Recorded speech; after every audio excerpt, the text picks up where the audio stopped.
अस्सलाम वालेकुम, doctor Hasan here from twin city pet clinic.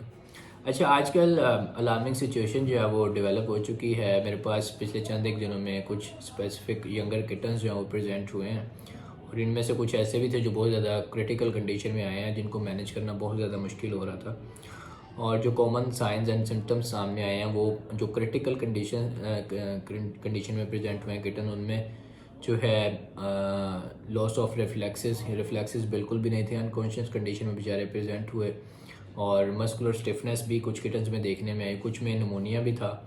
तो ये सारे साइन सिम्टम्स मैंने ऑब्ज़र्व किए। उसके बाद जब मैंने बॉडी का टेम्परेचर लिया तो टेम्परेचर इतना लो था कि वो थर्मामीटर भी उस रीडिंग को शो नहीं कर पा रहा था, इतना लो बॉडी टेम्परेचर था। तो ये जो लो बॉडी टेम्परेचर है, ये सभी में मुझे कॉमनली नज़र आई। इसको हम हाइपोथर्मिया कहते हैं। तो हाइपोथर्मिया के केसेस आजकल बहुत कॉमनली प्रेजेंट हो रहे हैं। इसका एक ही सोल्यूशन है, इसको आप घर पे अच्छे से मैनेज कर सकते हैं। जब घर पे आप रूम का टेम्परेचर, जो खासतौर पे यंगर किटन्स होते हैं, उनको एक specific temperature range room temperature की रिक्वायर्ड होती है, जो आपने प्रोवाइड करनी होती है। That is 25 to 30 degree centigrade. अगर आप ये रेयरिंग टेम्परेचर उनको प्रोवाइड करेंगे तो इंशाल्लाह आपका किटन जो है वो अच्छा सर्वाइव करेगा। वो आपने किस तरह प्रोवाइड करनी है, जो भी आजकल के सिनेरियो के अकॉर्डिंग बात कर रहा हूँ, जो भी आपका रूम आपने अलॉट किया हुआ है अपने किटन्स को, वहाँ पे कोई भी हीटिंग सोर्स आप लाजमी लगाएं।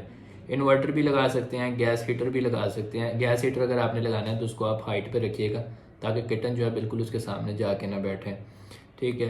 तो एक मेरी सजेशन यहाँ पे ये है कि आप एक रूम टेम्परेचर मेजर करने वाला थर्मोमीटर आपको मार्केट से मिलेगा, वो आपने लाजमी ग्राउंड लेवल पे उस रूम में प्लेस करना है, ताकि आप जो है वो टेम्परेचर को ऑब्जर्व कर सके कि जो आपका रिक्वायर्ड टेम्परेचर है, आपके हीटिंग सोर्स जो है वो उसको उतना मेंटेन कर पा रहे हैं या नहीं कर पा रहे हैं। ठीक है। अब जो किटन्स का नॉर्मल बॉडी टेम्परेचर होता है वो 100 to 101.5 डिग्री फ़ारेनहाइट तक होता है।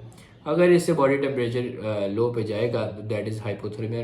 This is very dangerous for the body. जिस तरह हाई टेम्परेचर जो है वो डेंजरस होता है, इसी तरह लो टेम्परेचर भी डेंजरस होता है। और जब इतना क्रिटिकल कंडीशन में हमारे पास पेशेंट प्रेजेंट होता है जिसका बॉडी टेम्परेचर थर्मोमीटर भी शो नहीं कर पा रहा था, बिलो 90 जा रहे होते हैं, तो उसमें फिर कोशिश करते हैं हम कि नॉर्मल रेंज की तरफ ले जाएँ थ्रू वार्म आईवीज। आर्टिफिशियली हम लोग टेम्परेचर को बूस्ट करते हैं और हीटिंग सोर्सेज उसको प्रोवाइड किए जाते हैं, और वार्म जो ड्रिप्स हैं वो लगाई जाती हैं। लेकिन जब तक टेम्परेचर नॉर्मल रेंज की तरफ आता है, तब तक मोस्ट ऑफ द ऑर्गन्स जो है वो डैमेज हो चुके होते हैं।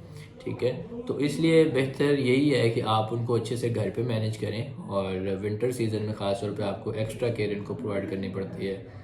तो उम्मीद करता हूँ कि ये कंटेंट आपके लिए हेल्पफुल साबित हुआ होगा। अगर आपको वीडियो पसंद आई है तो इसे लाइक और शेयर ज़रूर कीजिएगा। Thank you.